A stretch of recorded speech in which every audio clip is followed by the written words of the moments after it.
Hello. Imagine if this is what it felt like to have a conversation. For hundreds of millions of people with hearing loss, the problem is not the volume of sound, it's the clarity. We are born with about 15,000 sensory hair cells in the cochlea of each ear. These cells detect the pitch and loudness of sound. They tune and filter it, and they send that information to the brain, which then interprets into sounds that you hear, recognize, and understand. These cells can be easily damaged due to age, noise exposure, and other factors, and they do not regenerate on their own. Losing these cells leads to a decrease in our ability to hear and distinguish high frequencies, like the key consonant sounds critical to understanding human speech, or other high-frequency sounds, like the chirping of a bird. Without them, we lose the ability to hear conversations in a noisy room or simply understand individual words. As everyday interactions become more difficult, hearing loss becomes more isolating. You miss important conversations at work. It's difficult to communicate with friends and family. As your brain grasps to understand broken words, cognitive function and productivity can suffer. Hearing loss is associated with an increased risk of depression and dementia, and can also have an impact on school and employment. And as our world gets louder, hearing loss impacts more people than ever before. Hearing aids work by amplifying sound, which can help make sounds louder, but do not specifically help with sound clarity, otherwise known as intelligibility. As you begin to experience hearing loss, it only continues to deteriorate. But what if there was a way to repair the damage by regenerating sensory hair cells? Then we could restore intelligibility and increase hearing function. We could connect with loved ones more easily, use a telephone, and have conversations in noisy environments. Improving hearing clarity would help millions of people better communicate and understand speech, and begin to address the single largest challenge faced by those with acquired hearing loss.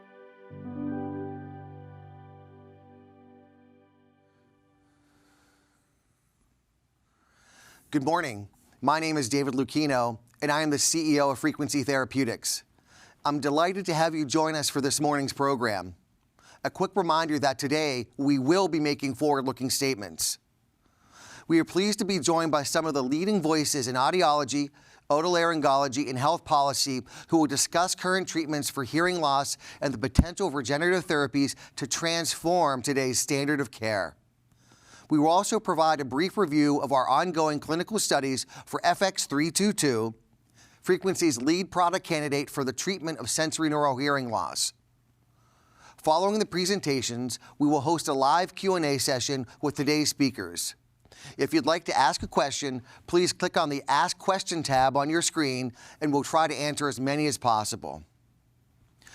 Our company was built on research from MIT and Harvard Medical School focused on using small molecules to activate dormant progenitor cells in order to activate new cells and regenerate tissue. We believe that we are now on the cusp of translating this science into a potential new medicine for patients with sensorineural hearing loss, which make up more than 90% of all hearing loss. Our lead product candidate, FX-322, is designed to activate progenitor cells in the cochlea and trigger the regrowth of lost sensory hair cells. The loss of these sensory cells is a key underlying cause of the condition. While hearing loss is the fourth largest cause of disability globally, it is often viewed as something that is inevitable or irreparable.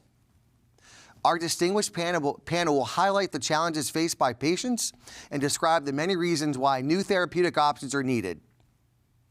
Today, there are no medicines for the treatment of hearing loss or to address speech intelligibility. For someone with high-frequency hearing loss, words may be hard to distinguish and can impact one's ability to understand and communicate. We believe that restoring intelligibility or hearing clarity is the greatest unmet need for those with hearing loss. Hearing aids, which are effective at amplifying sounds, do little to help with the clarity of sound, particularly in noisy environments, and they do not restore the underlying damage. Over the past few decades, there have been few advances in the field. Today, however, we are seeing a renaissance and important new research and clinical studies. We're proud to be leading the development of the first potentially restorative treatment for those with sensorineural hearing loss and to one day provide a new treatment option for patients. We're honored to be joined by several of the foremost experts in the field of hearing loss and regenerative medicine. Our presentation will begin today with a talk from Dr. Robert Langer, the David H. Koch Institute Professor at MIT and one of the world's leading innovators and biotech entrepreneurs. Dr. Langer, who is also a company co-founder, will discuss the science underlying our technology and the promise of regenerative medicine in hearing and other aspects of human health. Next, we will have presentations by three distinguished leaders in the fields of otolaryngology and audiology. First will be Dr. Larry Lustig, Chair of the Department of Otolaryngology at Columbia University. He will be followed by Dr. Frank Lin, Director of the Cochlear Center for Hearing and Public Health at the Johns Hopkins Bloomberg School of Public Health. Dr. Lin will be followed by Dr. Renee H. Gifford, Professor of Hearing and Speech Sciences and the Director of the Cochlear Implant Program at Vanderbilt University. Dr. Carl Labelle, Frequency's Chief Development Officer, will then review the current FX-322 development program and the data sets that we expect to share in the coming months. These experts will go through a lot of detail in the next hour, and I would like to emphasize several points that will be highlighted. You will hear about the primary importance of speech intelligibility for patients with hearing loss and how we believe treatments like FX-322 may help with the clarity of sound in speech. We will discuss the essential need for new hearing loss treatments, as hearing loss not only has a significant impact on quality of life, but may also dramatically increase the risk of serious comorbidities. Hearing loss is a prevalent and growing condition. If we are successful, we believe that FX-322 could provide benefit to meaningful portions of millions of patients with sensorineural hearing loss and fit seamlessly into the current patient management paradigm. Finally, Frequency is entering an exciting, data-rich period. In the coming months, we anticipate obtaining multiple FX-322 clinical study readouts beginning in late Q1, when we will share day 90 data from our FX-322 Phase 2A study. And then in late Q2, we will provide Phase 2A end-of-study results. Dr. Labelle will discuss the anticipated readouts in more detail and describe how we plan to assess these data in the path to pivotal studies. I very much look forward to today's discussion and will now pass the call to Dr. Langer. Thank you so much, David. So the way Frequency started really, in a way, goes back even to the 1980s from work that was started in my lab with my collaborator, Jay Vacanti. What we did is we had this idea that by combining certain polymers and cells, we might be able to make these new tissues if we did everything in the right way. And actually, that's actually led to new skin. Blood vessels are now in clinical trials, as are spinal cord repair and many others. And it's also led to things like organs and tissues on a chip. Starting around 2010, 2011, one of my former students, Jeff Karp, who's now a professor at Harvard, and I decided to take this even one step further. We asked, are there certain chemical signals that you could use rather than cells that might really be able to do incredible things in terms of regeneration? And it's not just science fiction, because this actually happens in certain organisms. For example, tissues do regenerate in say, sharks. Sharks can regrow their teeth. And lizards can regrow their tails if you cut them off. So how does that happen? Well, what we decided to do was take a look, because we're not interested in lizards or sharks. We were interested in people. And one of the things that we started doing was studying a certain type of stem cell that's very specialized. And it turns out that's in the intestine, and it's also in other areas of regeneration. So we started thinking, is there some way we can learn how that could possibly happen in humans? And there's a certain type of stem cell there in the intestine, which is called the LGR5 cell. And what we started thinking about was, what happens with that cell? Is there some way that we could make it create new intestinal cells? What we decided to look at was explore certain pathways. These are called Notch and Wnt, and molecules that could affect those pathways. And we discovered some small molecules that could actually do that. And when we did that, we were actually able to get regeneration in the intestine. So that was really exciting. And we published that work in one of the Nature journals.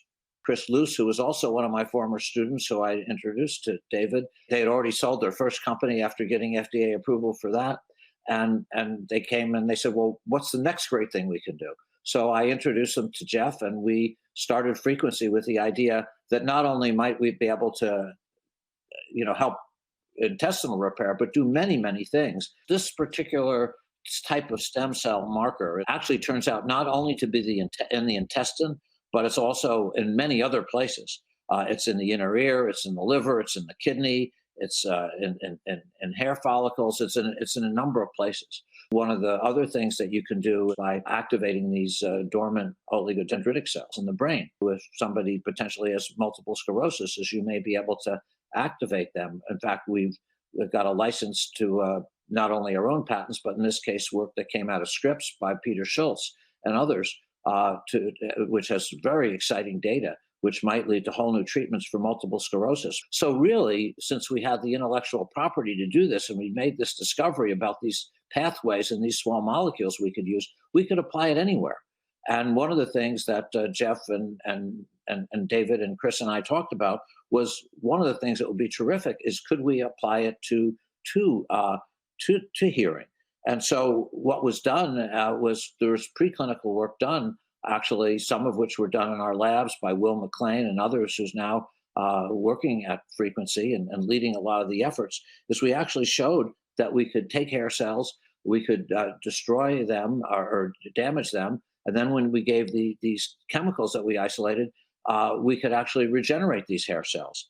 And in fact, we did this with cells, we did this in animal models, we did it in test tubes, and we published this work in one of the Cell journals and other journals. So it actually was a very exciting finding, and it gave us the confidence that since we could get hair cell regeneration, that this could potentially be used for restoring hearing loss.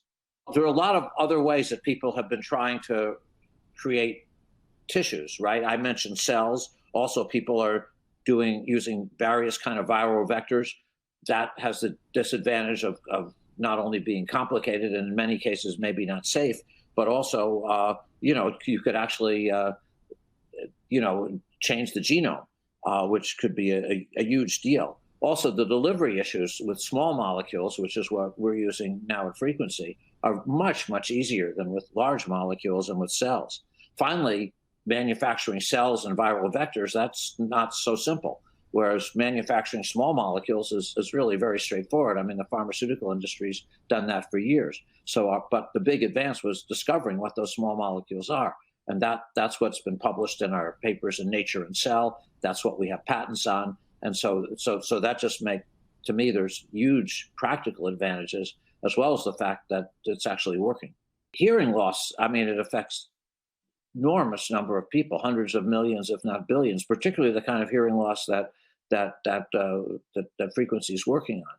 Also, the issue with hearing loss is if you look at histology, if you look at what happens, to the cochlea, what you see is the cells just die and they go away.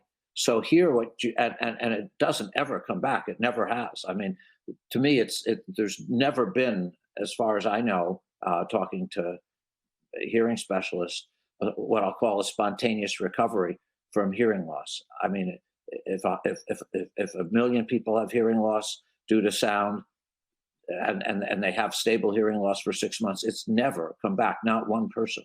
And if you could ever come up with a way to get it back, it would be unprecedented. So to me, the initial data that Frequency has, where they've been able to show, the company's been able to show that you can get a number of people to recover, is to me remarkable. And when you look at the scores on intelligibility, for example, I mean, that's never been seen before. That's not something that can be done with a hearing aid or anything else. So this is absolutely, to me, incredibly exciting that you change the lives of these patients. I think this is just incredibly exciting.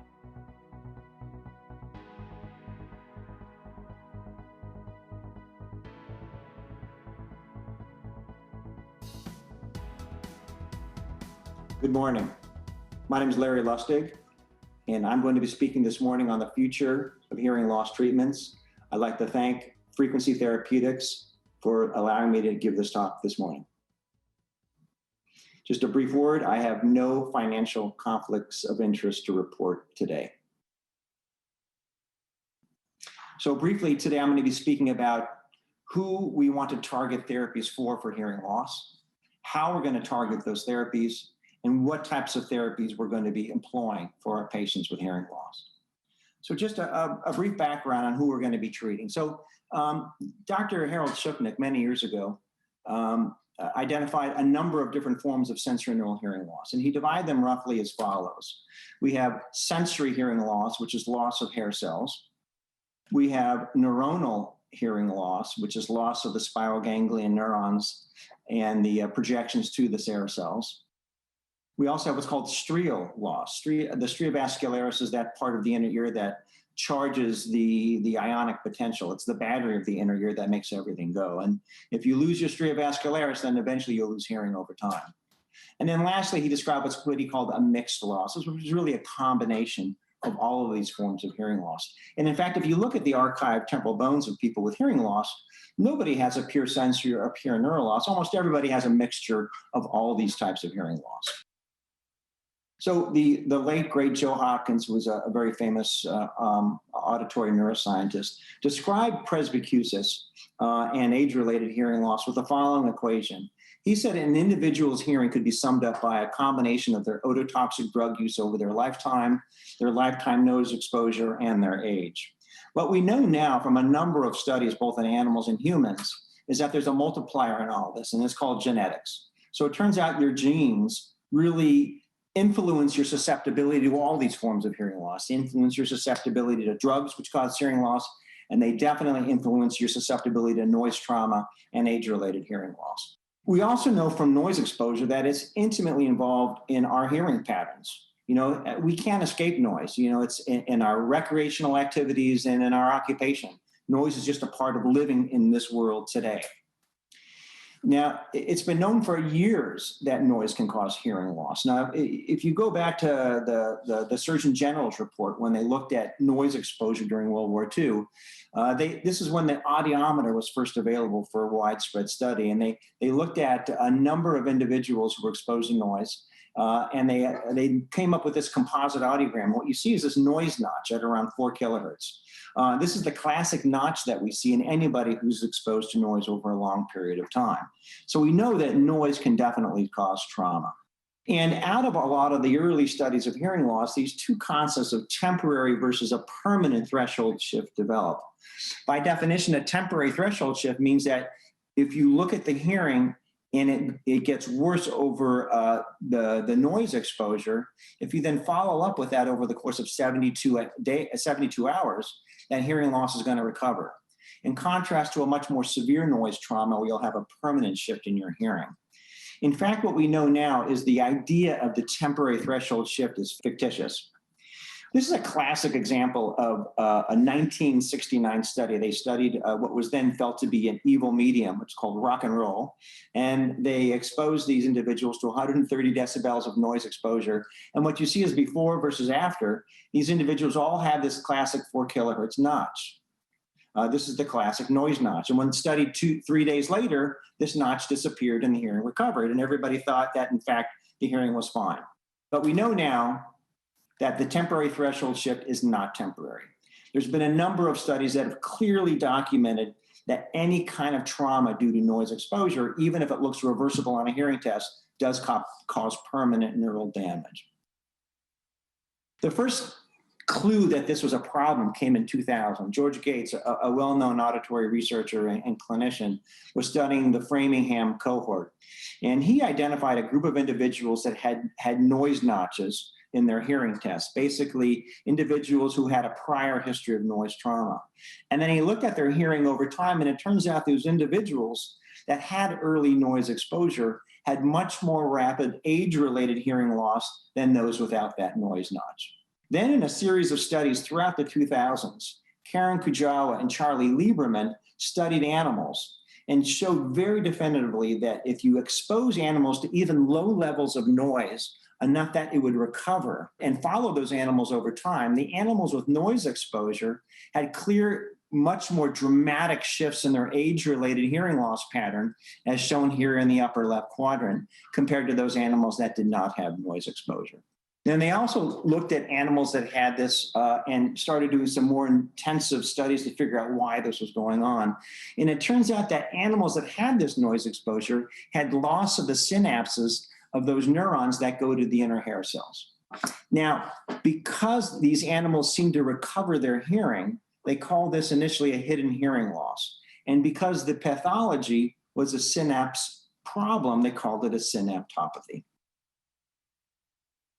They also tried to document whether this same phenomenon was going on in humans. Now, obviously, we can't do those same studies in humans, but looking at postmortem human temporal bones, it turns out that you also see synaptopathy in humans throughout their lifetime. Now, it's not so simple in black and white as we can see in animals. The question then becomes, well, if you regrow the hair cells, would you get the synapses to grow back automatically, or do you have to derive that as well? Well, this is a study from Yoash Raphael's group. He's a well-known researcher from the University of Michigan. Yoash Raphael used a gene called the atonal gene. This was the same gene that was used in Novartis gene therapy studies to try to regenerate hair cells. Well, this was the very first study that was done on this gene, and they used the mouse version, and they stuck this in mice. And these are normal mice, not mutated in any way. And it turns out when you put this gene into the inner ear, these mice will start generating new hair cells, shown in here in red dots. Now, what was really interesting and probably the most fascinating research in that entire manuscript was this panel here in C. And this little green squiggly line is a neuron finding its way to that brand new hair cell. And it was the first clue that if we regrow hair cells, maybe we don't have to overthink the process. Perhaps it will automatically, the neurons will hook up to the hair cells all by themselves. So in spite of all we know about hearing loss within the inner ear, our treatments really have not changed much in the past 40 years. We've got hearing aids for people with mild to moderate to severe hearing loss, and we have cochlear implants for patients with severe to profound hearing loss. And as remarkable as these inventions are, they do not restore patients' hearing to normal. And for that, we would love to have the opportunity to regrow those parts of the inner ear and restore normal hearing. And this leads us to the future therapies for hearing loss. So currently we have several different ways that we can deliver drugs to the inner ear. We can either just inject it through the eardrum and let it diffuse through the round window membrane into the cochlea. We can actually make an opening into the cochlea called the cochleostomy. We can deliver it through the oval window, or we can even make an opening into the horizontal semicircular canal. All of these have been described both in humans and animal models. Then the final question is, what are we going to put in the ear to try to regrow those parts of the ear that need to be regrown? Well, if you think about all of the different drugs that have been and proposed, these include a broad list of steroids, antioxidants, apoptotic inhibitors, nanoparticles, small molecules, growth factors, and gene therapy and stem cells. Gene therapy has also been proposed to try to regrow cells of the inner ear. The key is, what genes are we going to put into these vectors? And if you look at what's been tried, you can use growth factors to drive neuronal growth and survival. You can use other molecules to signaling pathways for hair cell regeneration. And at least for genetic forms of hearing loss, a number of different therapies have been tried to restore normal function of a defective gene. Specific with regard to hair cell regeneration, we've got two different pathways that causes hair cells to regrow. One is called mitotic regeneration, and that's where you get division of a supporting cell, then becomes a hair cell. The advantage of this mitotic regeneration is that you not only replenish supporting cells, but also then replenish hair cells. In contrast, you have direct transdifferentiation. And this is where a supporting cell is induced to terminally differentiate into a hair cell. So to date, there have been a number of companies that have used hair cell regeneration in clinical trials. The first of these was Novartis. They employed direct transdifferentiation, essentially taking supporting cells and converting them into hair cells using HO/1 expression. There's no clinical data that's been published, even though the study is now completed. A second study called the REGAIN Initiative in the United Kingdom uses essentially the same pathway, direct transdifferentiation causing supporting cells to terminally differentiate into hair cells. But instead of overexpressing HO1, they're inhibiting the notch signaling pathway, essentially doing the exact same thing, causing supporting cells to become hair cells. A third company, Pipeline Therapeutics, also is using direct transdifferentiation, but they're using a new molecule called a gamma secretase inhibitor. This also causes hair cell regeneration, but they also describe that their small molecule also causes regeneration of some of the synapses onto those hair cells. But again, utilizing the same pathway by a notch inhibition. Lastly, as you're all familiar with, is frequency therapeutic. Now, in contrast to these other three efforts that utilize direct transdifferentiation, frequency's molecule, the FX-322, uses mitotic regeneration. And again, from our last slide, this causes supporting cells to divide and then become hair cells. The advantage with this approach is that you don't deplete your supporting cell population. And we know that we're going to need supporting cells if we want long-term good cochlear function. Thus, I think frequency probably has a really good long-term strategy for having success in this arena. So I think we have a number of challenges going forward. First of all, as I've described, our standard pure tone audiograms, which are used today as the gold standard, they don't really correlate with the biology. They don't tell us what's the loss of hair cells versus supporting cells versus synapses versus stria. We don't have good predictive markers to tell us what's going on in the inner ear, and a lot of it is a black box. We have many forms of hearing loss, such as genetic forms of hearing loss, that are rare and very few patients with which to study. And as you all know, bringing these drugs to market is expensive, and doing that for a disease process where there's only a few hundred people in the world is really not cost effective. And then lastly, we want to think about preservation versus regeneration, right? Most of the strategies we've talked about involve regeneration. I think another good long-term approach is going to be trying to figure out how to prevent these cells from degenerating in the first place. We compare the short versus our long-term strategies. I think over the short term, we're going to see such interventions as trying to preserve residual hearing during cochlear implant surgery using things such as steroids, antioxidants, and maybe using these same sorts of drugs to prevent hearing loss associated with noise trauma. Over the medium term, we're going to try to start improving cellular parts of the inner ear, including spiral ganglion neurons, to do things such as improve cochlear implant performance. But our ultimate long-term goal is going to be regeneration, using either stem cells, small molecules, or gene therapy to really regrow parts of the inner ear that are damaged. I'd like to thank everybody for their attention this morning, and I look forward to the discussion to follow.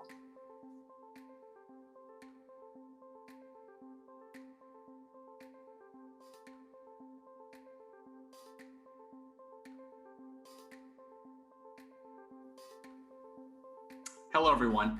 My name is Frank Lin, and I'm an otologic surgeon and a professor at Johns Hopkins University, where I also direct a very large research center called the Cochlear Center for Hearing Public Health, based at the Johns Hopkins School of Public Health. What I'm going to focus on over the next 10 minutes is specifically giving you a primer around the epidemiologic impact and prevalence of hearing loss in adults, specifically from the public health perspective. Now, as an epidemiologist, I always have to start with a slide like this, which looks at, well, basically how many people with hearing loss there are.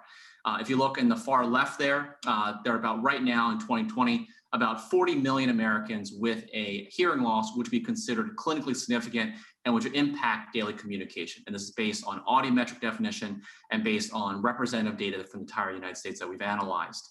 And this is remarkable. If you look at the far left there, you can see the majority of hearing loss is obviously in older adults, age being the biggest risk factor for hearing loss. But the numbers are pretty astounding. If you look among all older adults 70 and above the United States right now, nearly 2/3 of every 3 adults over 70 actually has a hearing loss. Now, what's amazing is if we project this out for the next 40 years, what we're seeing are these numbers rapidly escalating from roughly 40 million nowadays to 73 million in 2060. You can imagine from a public health perspective, there's some very, very basic questions. These questions actually serve as a direct basis of the research I do in the center that I direct at the School of Public Health. The first one basically being is, well, what are the consequences of hearing loss? If it's so common, are there in fact any meaningful consequences for older adults? And for that, we mainly turn to epidemiologic and health economic studies. The second question then obviously is if there are consequences of hearing loss, Well, what's the impact of our current existing therapies and treatments? Do they in fact make a difference in potentially mitigating its outcomes? And for that, we run very large clinical trials in the United States.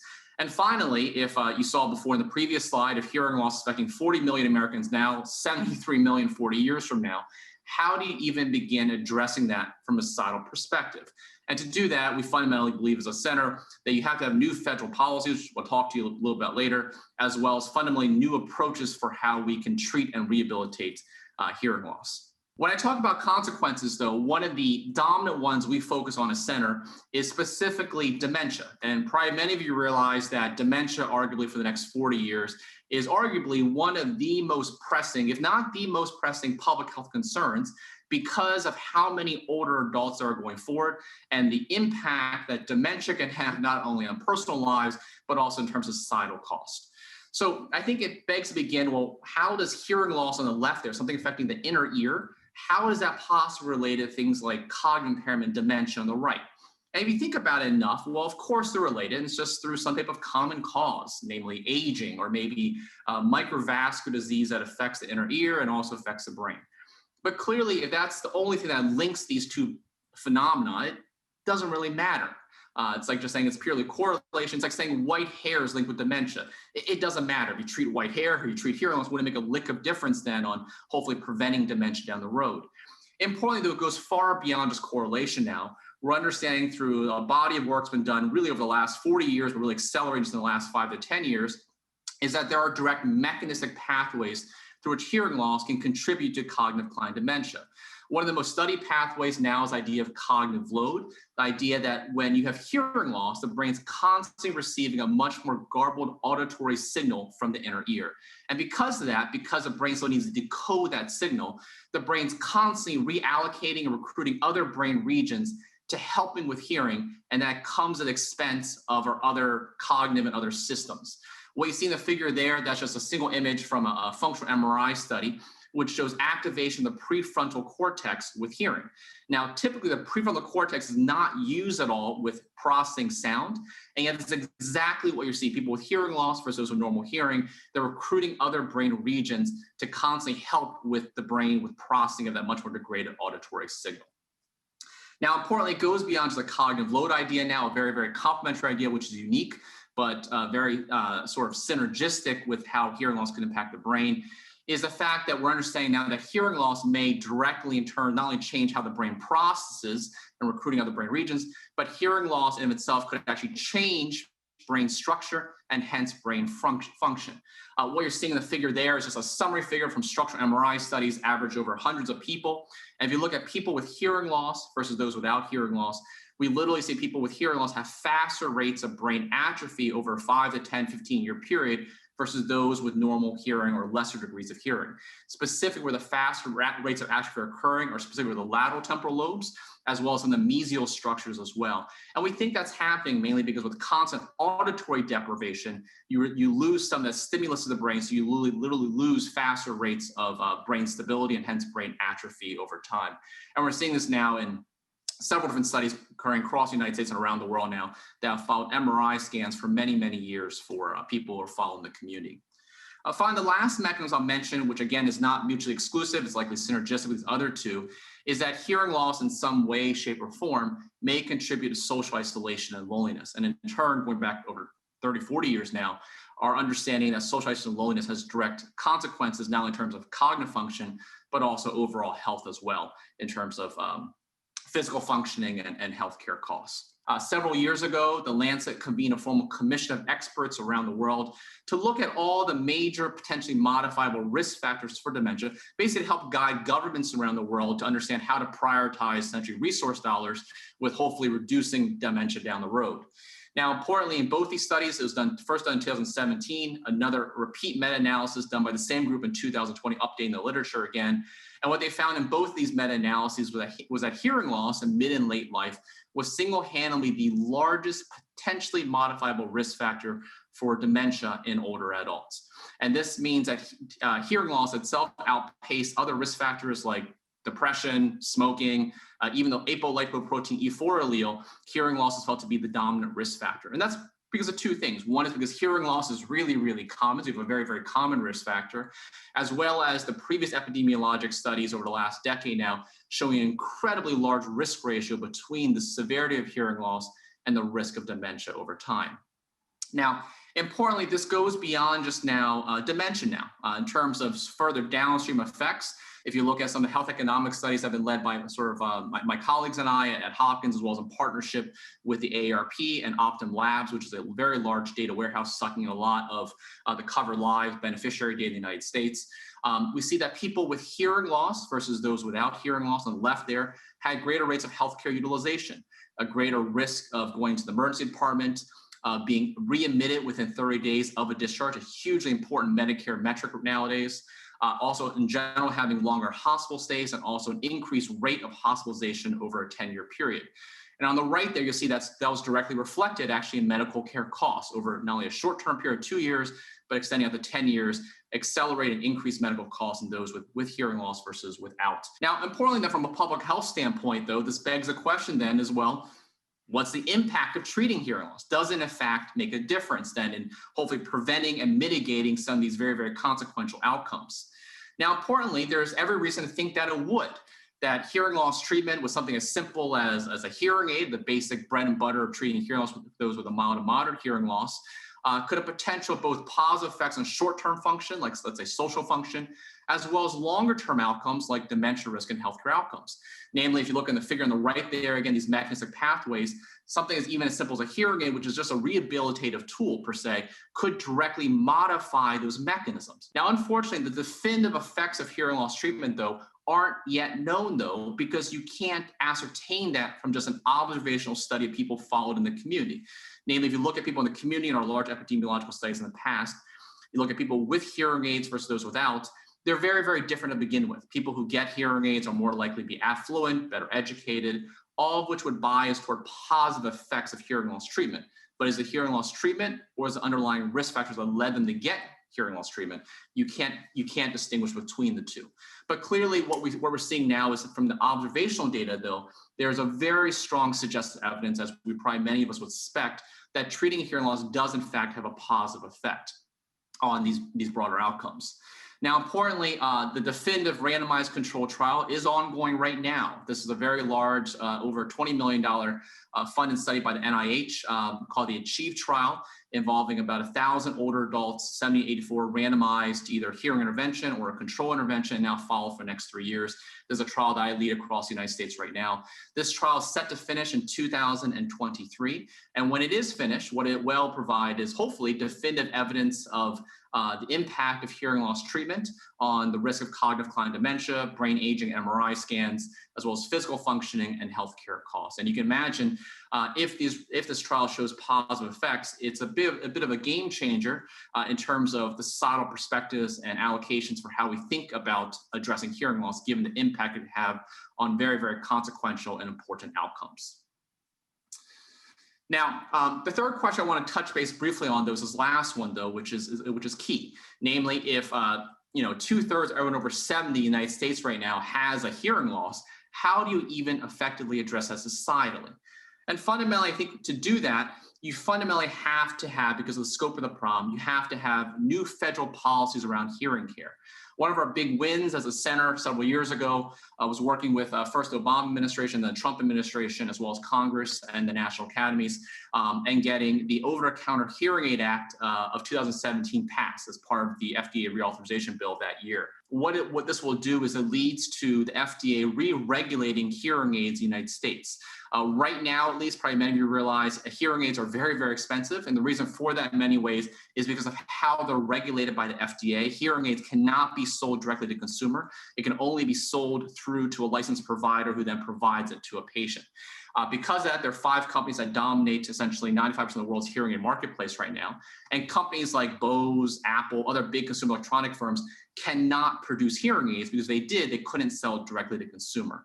What the Over-the-Counter Hearing Aid Act is fundamentally re-regulate the US market so that companies like Bose, Samsung, Apple could directly enter the US market and sell hearing aids to consumers. Right now, Medicare does not cover hearing aids or other types of basic rehabilitative techniques for hearing loss. It does cover things like Cochlear Implants with severe hearing loss.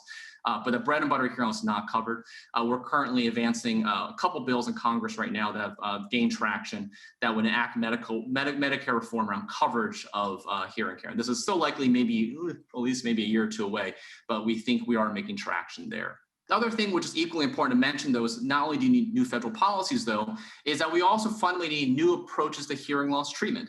A big focus of our efforts right now is obviously continuing to optimize our conventional rehabilitative options, basically with technologies, alternative care pathways with healthcare providers and things like that.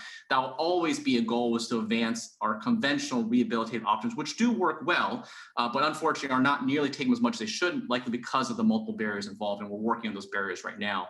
But as you can imagine, too, it also calls for a completely new approach to hearing loss treatment, namely the idea of pharmacological approaches to restoring function, restorative or regenerative therapies would be hugely important, mainly because our current conventional strategies right now just focus on just rehabilitating an impaired cochlea. Obviously, the holy grail in many ways, if there were regenerative, restorative therapies like what Frequency Therapeutics is pursuing right now, would obviously be a game changer and a paradigm shift for how we could potentially address hearing loss in the future. So I want to thank you all for your attention. You can read more about the work that we do at Johns Hopkins at this website below, or you can also email me directly. Thank you very much.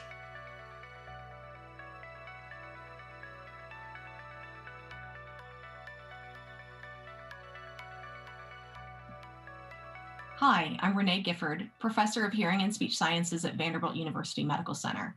I'm delighted to be here today to speak about the communication challenges that our patients with high-frequency hearing loss experience in everyday life. My disclosures. The range of human hearing is quite broad, from all the way down to from 20 hertz up to 20,000 hertz. And this is much broader than even that we experience on a typical 88-key piano, where the lowest note is about 28 hertz and the highest note is just below 4,200 hertz. In fact, there's considerable speech information included above all of those notes that are included on a piano, in the range of 4,000 to over 7,000 hertz. Speech sounds that are typically used and frequently used, such as consonants and consonant blends, including T, F, TH, and CH. To help highlight the importance of high frequency information, I have two audio samples here. The first, you're going to hear a sentence. The first instance, it's a sentence that's been filtered to only include information below 4,000 hertz. Next, you'll hear the same sentence, but with the full frequency spectrum up through 16,000 hertz. Mississippi is a southern state with a subtropical climate. Mississippi is a southern state with a subtropical climate. While there was a striking difference in the overall sound quality with respect to the clarity and the fidelity of the signal, you could likely fully understand the first sentence, even with that restricted frequency bandwidth. But that's because the sentence was in quiet. There's no background noise. In the presence of background noise, high frequency information becomes so much more critical. So the next audio example, you're going to hear speech that's spoken by a woman where the speech is limited to 4,000 hertz. Then you'll hear the same sentence, but with the full frequency bandwidth through 16,000 hertz.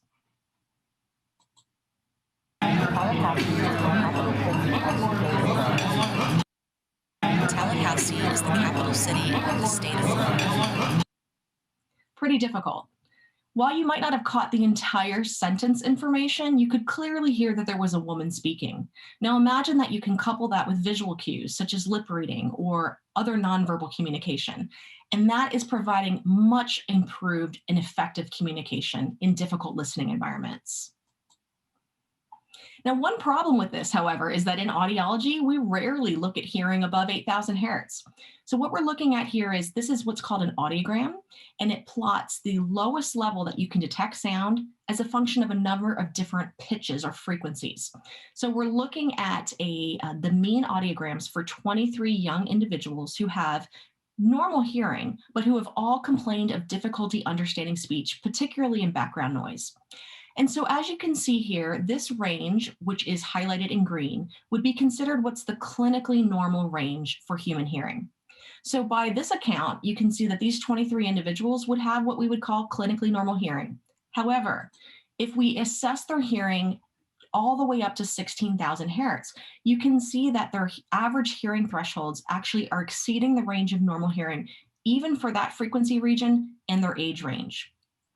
So the problem is that we know that audibility above even 8,000 hertz significantly leads to better speech perception and even better ability to learn new words. So we really must be putting more attention on this extended high frequency region, as it is important for speech perception, particularly in background noise. So how are these hearing therapeutics going to influence the future of clinical audiology, particularly with respect to both the diagnostic side and the rehabilitation side? Well, in order to answer this question, we have to first understand the typical auditory profile and the patient complaints that most adults in an audiology clinic are presenting with. Speech understanding, particularly in background noise, is the #1 complaint reported by patients seen in an audiology clinic. Even with mild forms of hearing loss, speech and noise is extremely difficult because we have to separate out a relatively sparse signal and the presence of a very broad spectral range included in the background noise. Now, the audio sample here is going to be sentences spoken by 2 different talkers. You're going to hear restaurant noise in the background about halfway through at a level that's typically encountered in everyday listening scenarios. He hated when his feet dangled over the edge. Everyone would like to believe they are good at heart. Mom will see the new house on Saturday. The skill that goes into deceit is the Again, very difficult. And further complicating the matter is that much of the noise we experience in everyday life is in fact speech. It's just from other conversations.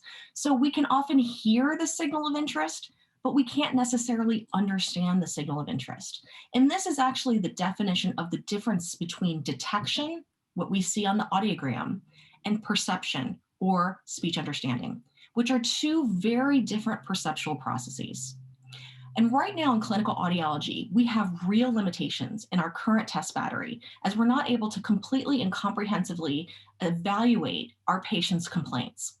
And that's why hearing therapeutics such as FX-322 have the potential to offer the first effective treatment that's going to actually include hearing restoration, which will address both detection, including those high frequencies, as well as perception for speech and quiet and in noise.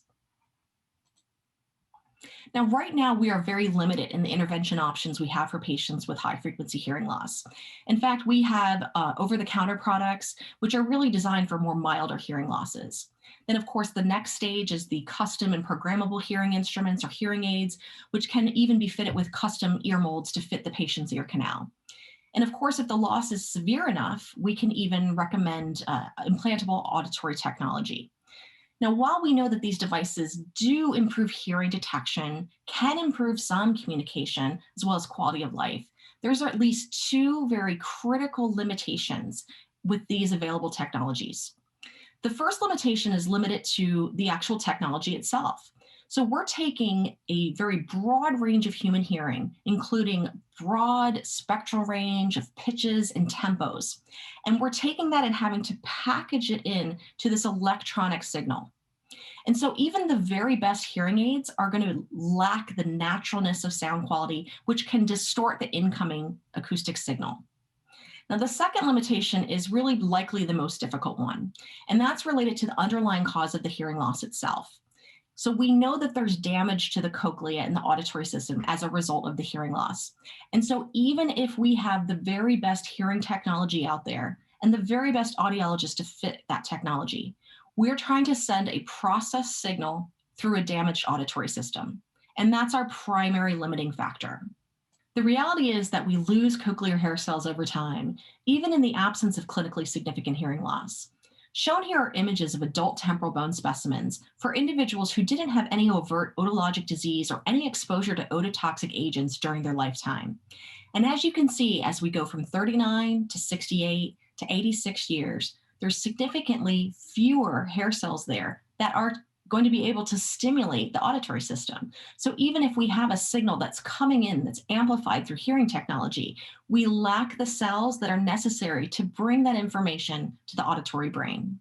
And so even if we attempt to overcome the effects of hearing loss with hearing aids or implantable auditory technology, we're just not able to overcome the deleterious effects of the underlying cochlear damage. So we need to be bringing our field to a place where we can not only address the patient's ability to hear speech, but to be able to understand or perceive speech. So shown here is a speech waveform. And so with hearing loss, we know that we are experiencing an overall loss of sensitivity, such that the sounds appear softer, especially for high frequency stimuli.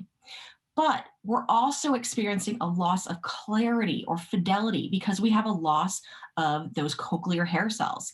And as a result of this cochlear damage, we just can't faithfully transmit this acoustic stimulus to the auditory brain, which is where hearing happens.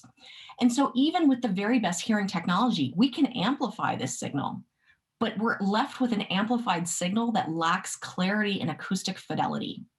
And so again, that's why we need a therapeutic option that really can restore cochlear hair cells, the anatomy, as well as the function of those cells. It's going to be critical to overcoming the perceptual consequences of sensorineural hearing loss. We lose hearing cells over time, even more so in cases of sensorineural hearing loss. Shown here are the tops of cochlear hair cells with the stereocilia, or these hair-like projections arising from the top. We have one row of inner hair cells, as shown here, and 3 rows of outer hair cells. As you can see on this image on the left, which was taken from an animal with completely normal hearing, we see beautiful projections of these hair-like projections across all of the rows. And contrast that with this specimen here on the right, where there was considerable damage. You can see complete loss or dysfunction of these cells. So this is a problem because there is really a global burden of hearing loss. In fact, hearing loss is a leading cause of disability around the globe. As of 2018, the World Health Organization reported that there were 466 million individuals with disabling hearing loss. And there's even many more with severe degrees of hearing loss and subclinical hearing loss beyond 8,000 hertz that aren't even being captured in these data. And as shown by these projections here, you can see that the incidence of disabling hearing loss is expected to essentially double in the next 30 years. So we know that from the perspective of audiology and otology that we need to be assessing both detection and perception, including extended high frequencies and speech perception, both in quiet and noise. This will allow us to comprehensively assess how the effectiveness of any intervention that we provide for our patients, including whether it's a hearing technology or a hearing therapeutic. And in fact, this is where hearing therapeutics have such great potential to significantly and dramatically improve our ability to improve the detection and the perception of sound. Not only do these therapeutics have the potential to overcome the biggest complaint that our patients have, understanding speech, particularly in background noise, but it will allow us to really drive change within the field of audiology so that we can hopefully place greater weight on these very important processes, including high frequency detection and perception of speech in quiet and noise. I want to thank you for your attention today, and I look forward to any questions.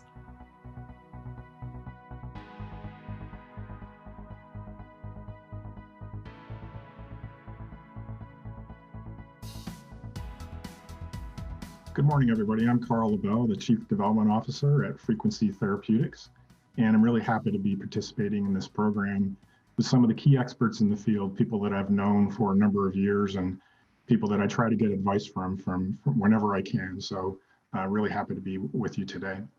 What I'm going to do is give a brief overview of the Frequency Therapeutics hearing program, focusing on FX-322, our leading drug candidate. Summarize some of the data that we have generated in the past and try to give you a sense of directionally of where we're going, with ultimately our goal to commercialize the first potential hearing loss therapeutic ever.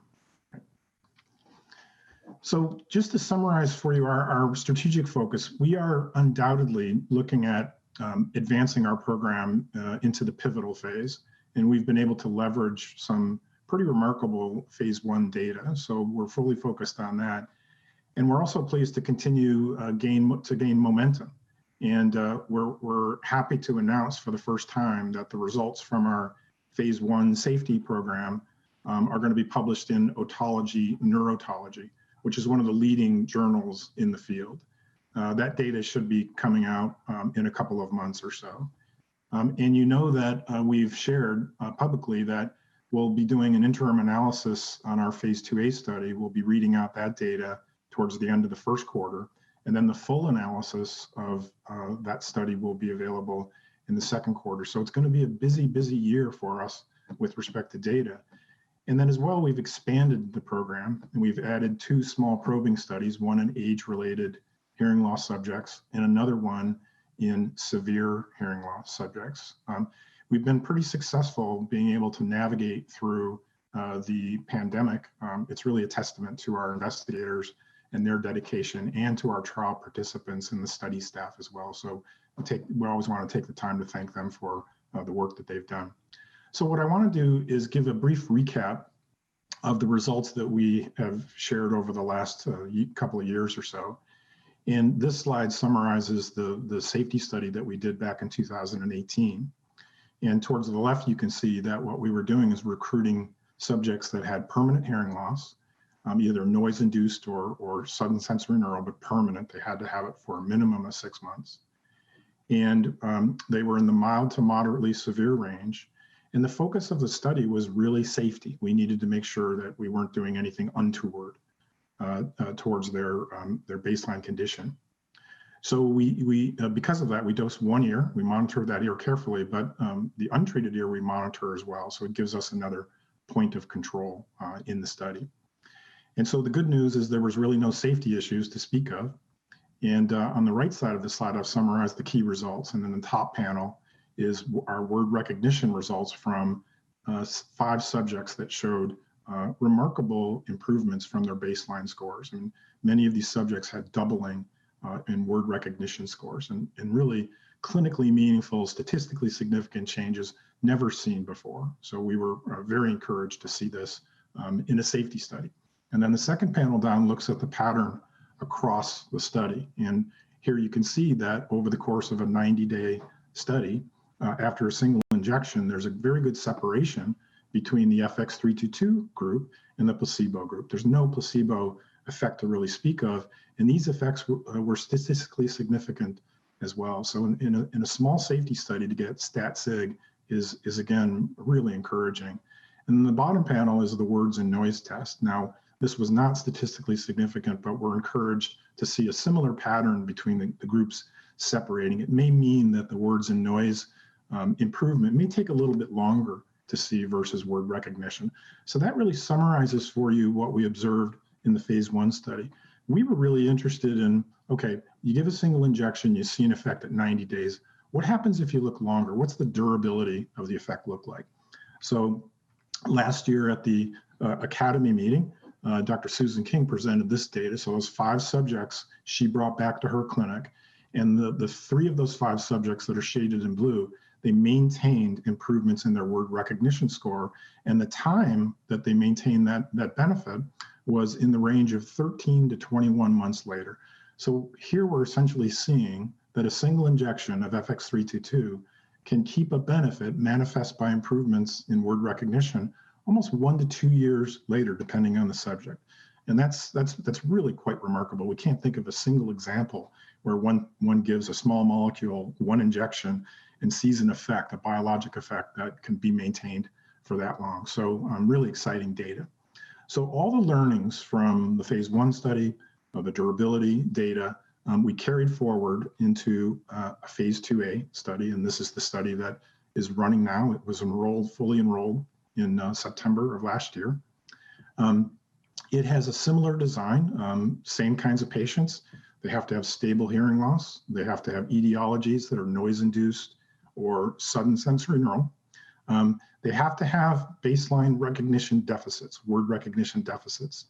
And that way, every patient in the study has a benefit, has an opportunity to see a benefit if they've been assigned to FX-322. And the other thing that as we run these studies, we look very carefully at compliance rates, and we're really pleased to see that despite running through a pandemic, we've been able to keep better than 95% on the visit compliance rate for our subjects. So you see the design here. We've got 4 dose cohorts. We're testing 1x, 2x, and 4x of FX-322, and there's a placebo group. And this study runs longer as well, just to make sure that we can see where the plateau of a benefit might be. So what I want to do is just focus a little bit more on this consistency between study design from the phase 1 study that we did in 2018 and now the phase 2A study that's still running that will read out at the end of this quarter. What this slide shows you is, first along the row is study size. So it's normal to do a step up from 23 patients in a safety study up to about 100. So here we have 95 subjects that have been randomized into this trial. And the second row down, the study was a safety study. It wasn't designed for efficacy, but lo and behold, we identified a signal. And as we've been talking about, that signal is in word recognition. So we take those learnings and we apply them to the phase 2A study. We keep consistency in the endpoints, but as well, we've added additional endpoints. And those additional endpoints are extended high frequency, because we know our drug is concentrated in that range in the cochlea. And then due to anecdotal reports from the phase 1 study, we know that some subjects reported improvements in tinnitus. So we've brought a tinnitus measure and a quality of life measure into the study as well. The other thing, again, to try to maintain this consistency phenomenon is that in the phase 1 safety study, there was no requirement for anybody to fall within a range for word recognition. In fact, many subjects had almost perfect scores. So you can't see a signal due to ceiling effects in subjects that have a perfect score, 48 out of 50 words correct or so. In the phase 2A study, we've modified that. Every subject has to have a deficit. Now, we've not disclosed what that deficit is to minimize any bias from the patients, but everybody has to fall within a certain range in order to qualify for the study. And then the last element is single dose in this safety study. And then as we go into phase 2, we have both single dose as well as multiple dose. So this is something that's very typical as you're advancing programs through drug development. You want to learn from what you've got on previous trials, and then you want to maintain consistency on design concepts, endpoints, and so forth. So what I want to do is share with you a little bit about, as we think about what the readout of the phase 2A might look like, we've got this interim analysis that's going to be available in the last part, the end of the first quarter of this year. And what we've tried to do here is summarize for you what's the data that's going to be available in the interim and what data will be available when we get the final study results. So on the left side is the interim data. And here you can see that we'll have speech intelligibility measures and word recognition measures and words and noise. It'll be unblinded at the group level. We can't unblind ourselves at the patient level because the study will still be running. So we're going to be looking at group level data. There'll be data available for all of the audiometry, analyzing all thresholds at all frequencies. And we'll have partial data available on the subjective measures like tinnitus and quality of life. Those measures aren't done at every single study visit. They're done periodically through the study. So there'll be partial data. If you look to the right, you'll see a complete list of everything that'll be available when we get the final results. That'll be both at the group level as well as the individual level. On the bottom of the slide, what I've tried to represent is how might we represent the data when we see it, and how are we going to analyze it? So here you see some examples, absolute differences between groups. So for example, word recognition scores. What's the mean word recognition score at day 90, and how does that compare across the various groups? We'll be looking at change from baseline, both relative change as well as absolute change. We're going to be pre-specifying some responder definitions. What proportion of subjects show a particular change in something like word recognition? And then lastly, we'll be doing a number of categorical analysis, variability in severity. How does somebody change relative to their baseline severity of hearing loss? So a number of different ways that we'll be analyzing. This is certainly not a complete list, but I wanted to give you a feel for how we might be talking about the data when we unblind ourselves at the end of this quarter. So to go back to the objectives of the study as we designed it, firstly, we wanted to be able to confirm that hearing signal that we'd seen with a single dose. And so that was incorporated into the design. So we've got that 1X group. Secondly, we wanted to explore additional doses. And so we made the decision to give doses every week. And so we've got groups that get 2 doses and groups that get 4 doses of FX-322. Everybody in the study obviously gets a dose once a week for 4 consecutive weeks. And then lastly, we wanted to look to see, hey, these new endpoints, tinnitus, extended high frequencies, quality of life, what do those look like in this population? Because there might be a hint that we might see additional signals there. And what this does is really build the pyramid of patients that have shown response. So at the bottom of the pyramid is the size of the population of mild to moderately severe patients that have already now shown response to FX-322. That's a sizable population. And then with the addition of the age-related hearing loss study, you see it's another 16 million patients added to the pyramid. And then at the top of the pyramid is the smaller slice, 5 million patients in the severe category. So as we build out and test and look for response to FX-322, we will be determining who will be the patients that may be most appropriate to gain a benefit from FX-322, and we would incorporate those into our pivotal program. So the way the program now is taking shape is that we've got multiple studies that will be having data readouts in 2021. And as we've talked a lot about, the first readout is coming at the end of this first quarter, which is the 90-day interim analysis from the phase 2A study. In the second quarter, then, we will have a readout from the phase 1B study in age-related hearing loss patients. And then as we get later in that quarter, we'll have the full study analysis from the phase 2A data. Then in the third quarter, we'll have the results from the severe hearing loss study, that 1B study. And you can see that all of these studies are rolling sequentially to continue to build the data dossier for us to be having discussions with FDA to reach agreement on what a pivotal program looks like. What's the primary endpoint look like? How long are we dosing? What's the dose schedule? All those conversations will be occurring in 2021. So we're really looking forward to a busy year of data, a busy year of planning as we begin to think about advancing towards pivotal. So I hope that today I've been able to give you a good summary of where we are in the program and where we're focused for 2021, and look forward to answering your questions today.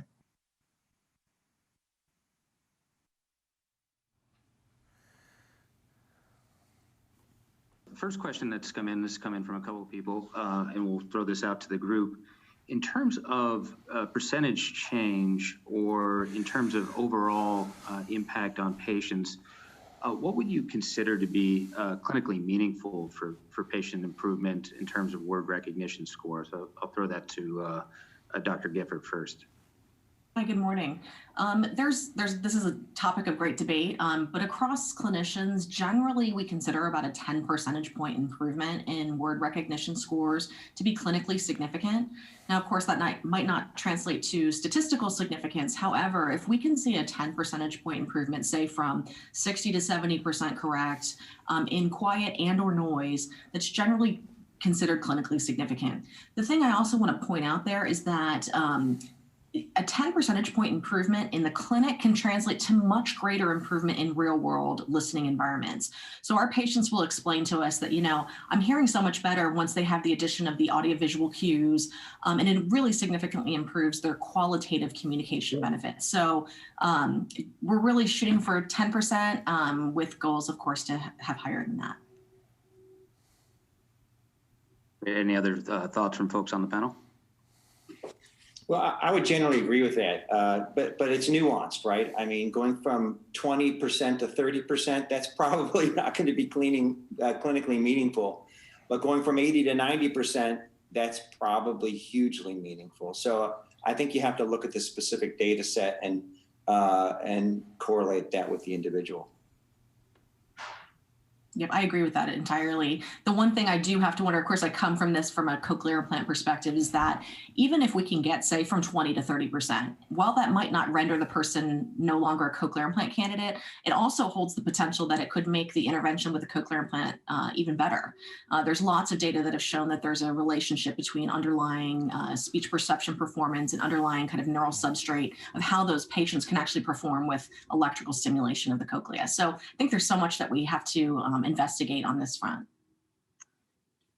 And as you look at these data that will come in, how do you evaluate word recognition versus WIN measures, words and noise measures, and are they equal as you look at those? Maybe we'll start again with Dr. Gifford. They're not necessarily equal. So we don't necessarily always expect to see similar improvements for word recognition in quiet as well as word recognition in noise. There's lots of reasons for that. So when you start out with a higher score with word recognition and quiet, it's very unlikely that you're going to see a significant improvement in quiet, but you might, on the other hand, see significant improvement in noise because you're getting that additional sensitivity and clarity that will allow you to pull out the signal from the background noise.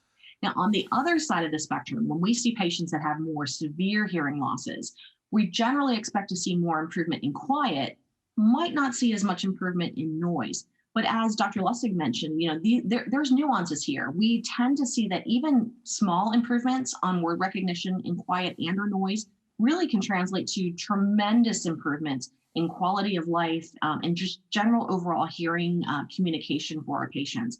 And so that's another reason why we use more of these qualitative measures, these subjective questionnaires that help get at kind of like the functional benefits. Great. And Dr. Lustig, you had mentioned there are a number of different effects that to the within the cochlea that affect and cause hearing loss. There seems to be, particularly with presbycusis, more data suggesting that hair cells are having a significant impact. How do you think about some of these new data as it speaks to age-related hearing loss and the loss of hair cells overall? Well, I got to be honest that I think we're in uncharted territory here. Other than cochlear implants, we've never really had an intervention that will improve word understanding and word clarity. So everything that we thought about in terms of hearing aids, I think we need to, I'm not going to say throw it out the window, but I think we need to look at this new intervention in new terms. Cochlear implants that's like taking a sledgehammer approach to hearing loss. And it's amazing for people with profound hearing loss, but we're now starting to talk about very subtle changes in hearing in ways that we've never really been able to improve before.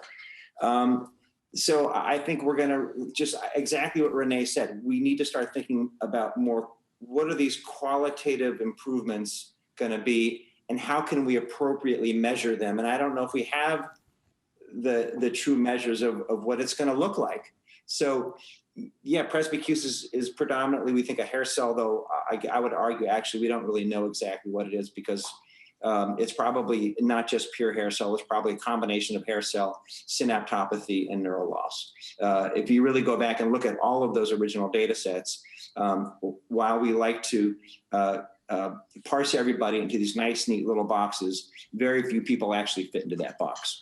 So I think we're in a new territory. I think we're going to have to think about this from the standpoint of this being a brand new technology that's going to affect hearing in ways that we've never been able to affect it before. Thank you for that. Dr. Lin, a question for you. As you look at patients coming into your clinic, are you seeing that mix of patients change a little bit? Meaning, are you seeing a lot more younger patients these days, or I guess patients that are not as old as people would anticipate typically? So great question. I think, it really follows the prevalence data more than anything else. I mean, the vast majority of hearing loss is in people 70 and above. Again, 2 out of every 3 adults over 70 has a hearing loss, and that's not changing at all. The absolute risk is roughly about the same as was many years ago, but the big issue, as you know, is just that the growth in the number of older adults, especially with the baby boomers over the last 5-6 years, has accelerated the curve quite a bit there. I think that's been matched in parallel now just with the last 5-10 years is just really growing public health epidemiologic scientific awareness of the impact that hearing loss has. Whereas before it was just, something you sort of ignore. It's just getting older, who cares?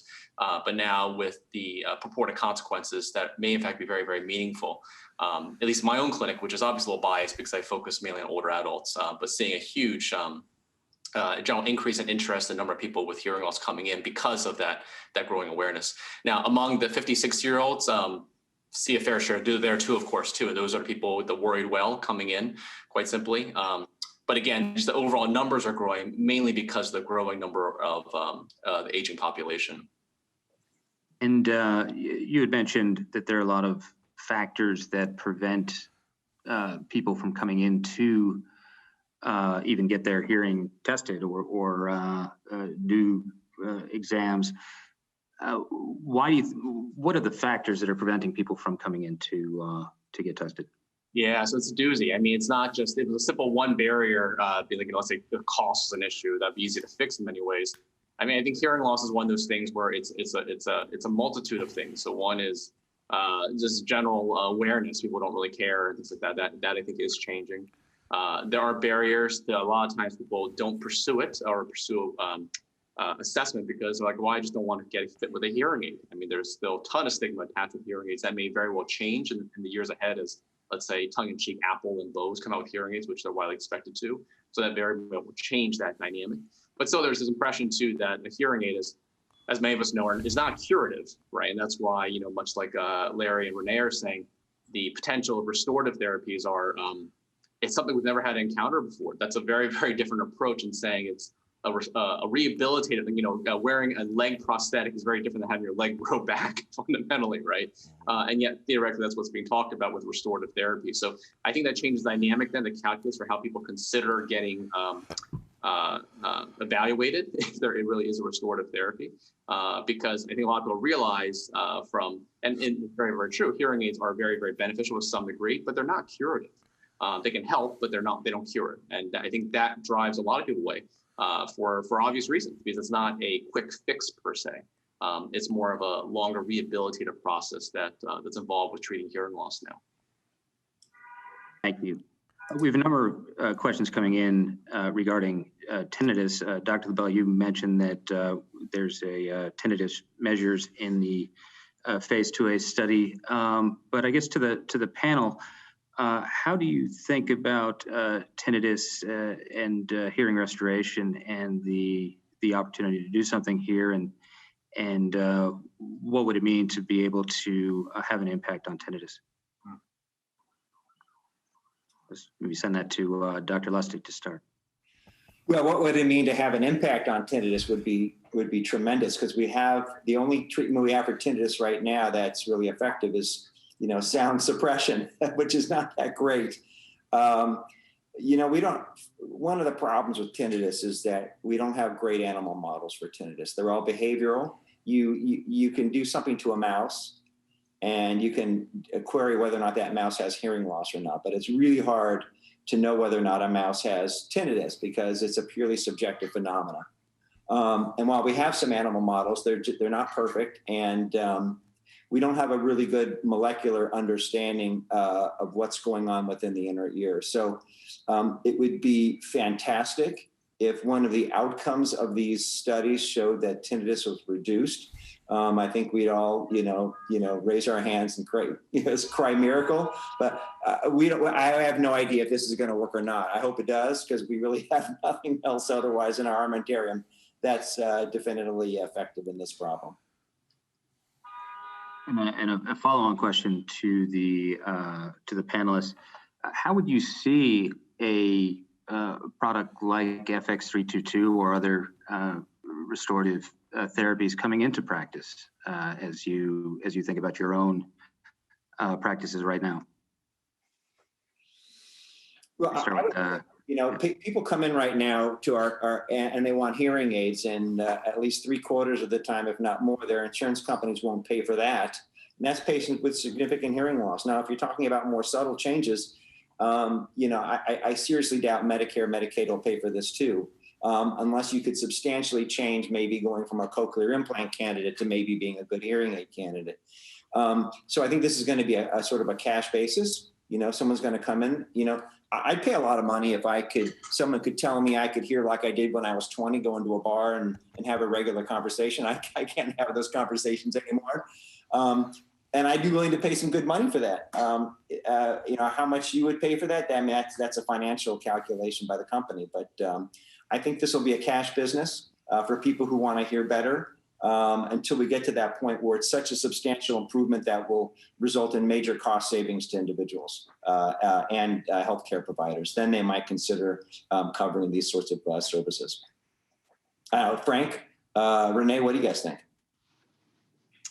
So I think, Larry, I very much agree. And I think for people coming to my sort of clinic who I see routinely, I think if there was a possible restorative therapy, it's like I said, it's a game changer, right? Because hearing aids, everyone recognizes just a a rehabilitative technique, which is not fixing anything directly per se. So the idea of offering restorative therapy, like again, the biggest equivalent would be like growing your leg back theoretically, is appealing to say the least. And if the risk benefit calculus is very, very favorable, I can't imagine it being an attractive option.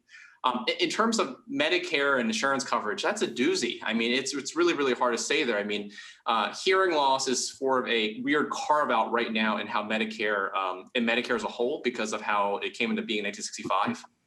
So it's a weird carve out now, which is a little different. Like I mentioned before, we have a bill passed out of the House of Representatives last year, which would change the dynamic for how hearing is viewed.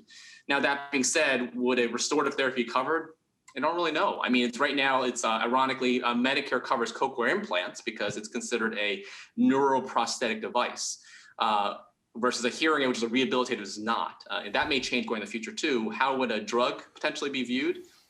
Hard to say, right? Is it considered actually very neurorestorative and hence would be, honestly, I don't know. And I think that really, it may hinge in many parts on how Medicare shifts over the next, possibly over the next year with a new administration coming in. But also may be viewed as any other new drug therapy in Medicare's eyes per se, and be irrespective of the weird hearing loss carve out from 50 years ago. Now, Dr. Langer, a question that's just come in for you. Can you talk about how you think about the potential of regenerative treatments that are actually happening within the body as opposed to gene therapy as we understand it today, and the various advantages there potentially? Sure. Well, basically, I mean, there's several advantages. I mean, one, of course, gene therapy, there have been deaths and there can be issues depending on the type of gene therapy that you do, that there could be integration into the genome and with unclear, situations that are going to happen. It's also a very, very expensive procedure. I mean, the companies that are selling it sometimes sell it for, over $1 million. The beauty of this, and this could be, like I say, affect billions of people, what Frequency's doing is we're using small molecules. So small molecules are just much easier to develop. They clearly don't affect the genome.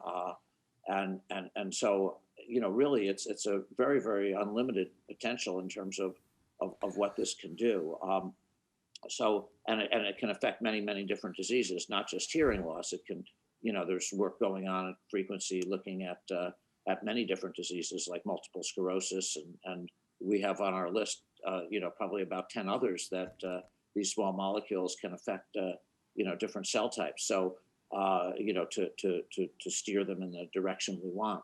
So at any rate, so that I hope gives some inclination about some of the advantages that this could have. And to me, if anytime you have a small molecule approach, it's going to be much more widely used.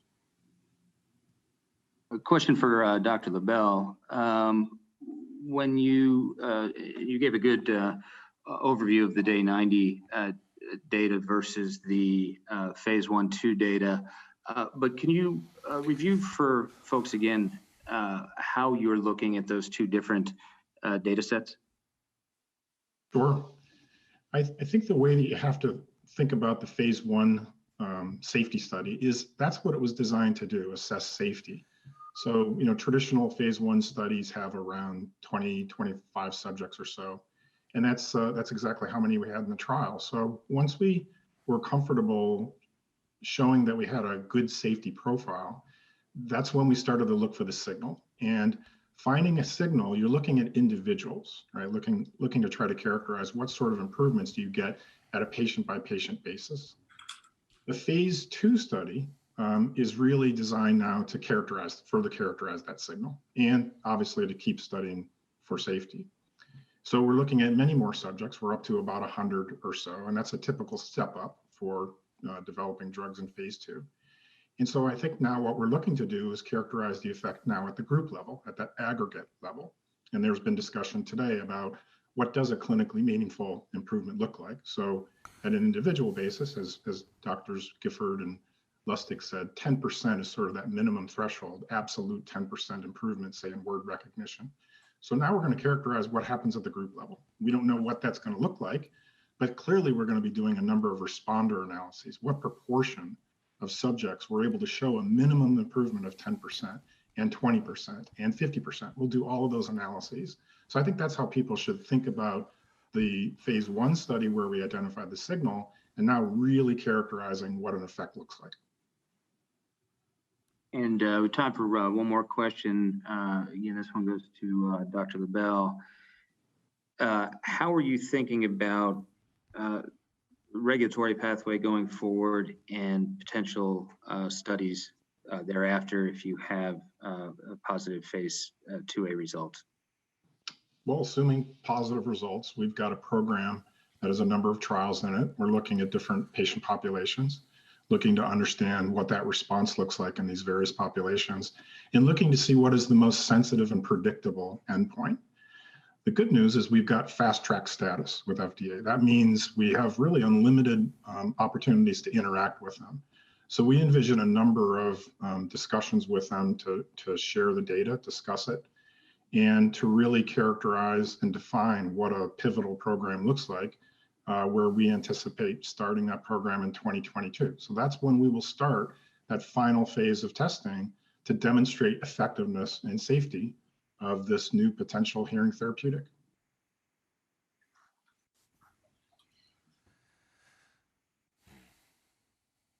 Great, thank you. That's all the time we have for questions today. We'll send it back to David Lucchino. Great. All right. Hey, thank you, everybody. I want to thank our speakers for their excellent presentations and for the really, I think, informative and great discussion. As you've heard, clinically meaningful improvements in hearing clarity would be both a tremendous advance for the field and for patients around the world.